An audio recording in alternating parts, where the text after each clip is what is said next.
I played Kingdom Come Deliverance 1 for 25 hours and I'm now totally hyped for the second part, and here's why.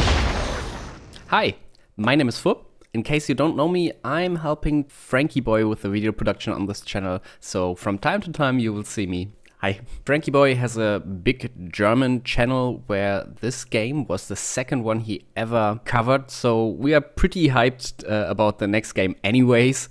But for me, it was the first time that I ever played the series, I guess you could call it by now. And before I tell you all about the good parts about the game, this time I'll turn it around and will tell you about the things I didn't like before I tell you the good stuff. The game released in 2018 and you can see it by now.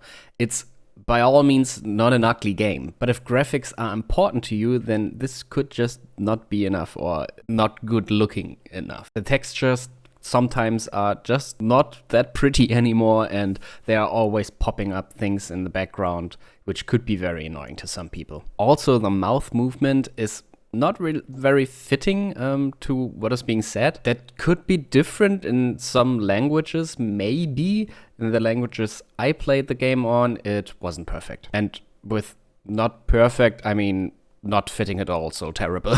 You probably heard it already if you know something about the game.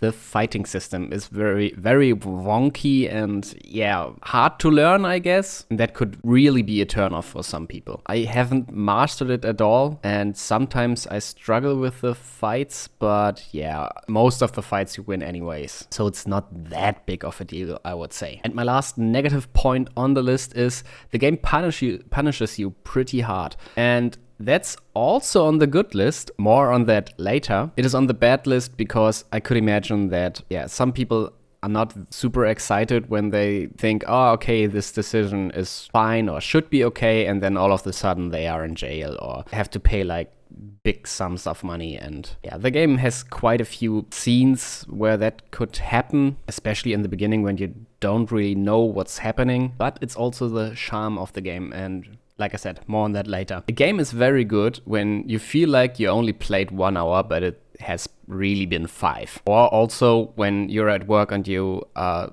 hyped for coming back home because you can play the game again.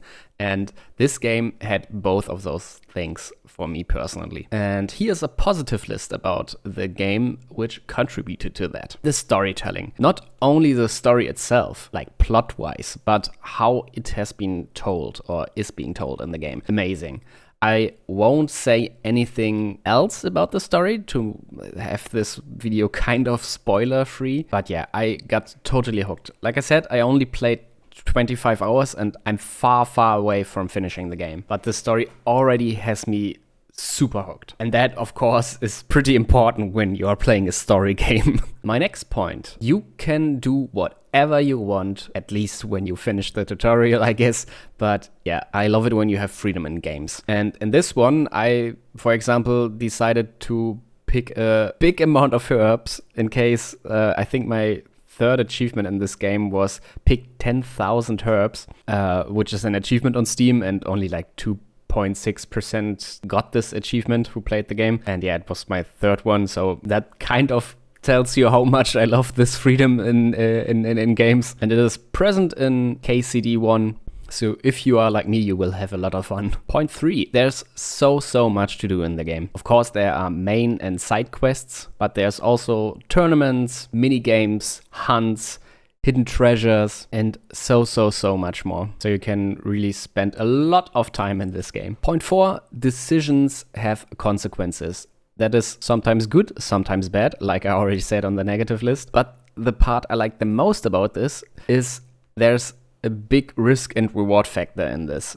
If you take a big risk, you will get rewarded, and vice versa. And the fact that decisions do matter makes the game also very immersive, which is my last point on the list. You really feel like you are that one little guy in the medieval setting and slowly work your way up, and yeah, it feels great, especially if you like medieval settings. Okay, now that we have the pros and cons, let's talk about for which people this game isn't really worth it. If you are very impatient, I'd not recommend the game for you. or to you, because there are some passages in the game where there's not a lot of happening. For example, sometimes the cutscenes are very long, or you're just traveling in the game. So if you're someone that is impatient, maybe think twice about getting it. Also, if you always need 100% 24/7 action around you for the same reason as point 1, there are some slower parts in the game,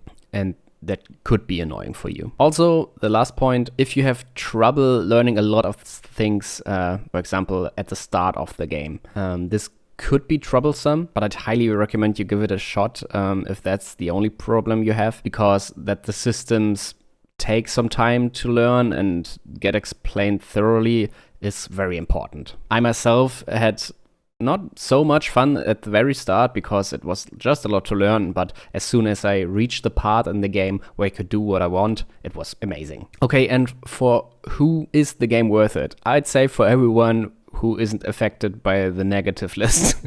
Just give it a shot. It's an amazing game. I'm having so much fun. I'll definitely finish it before Kingdom Come Deliverance 2 comes out. And if you start now, you'll have enough time to finish it. Speaking of KCD2, feel free to leave a follow on this channel because we will cover the game definitely. And I'd be happy to see you here again. We also made some videos already. I'll throw them around here. And yeah, with that, I'd like to thank you for watching and I hope to see you next time. Bye bye.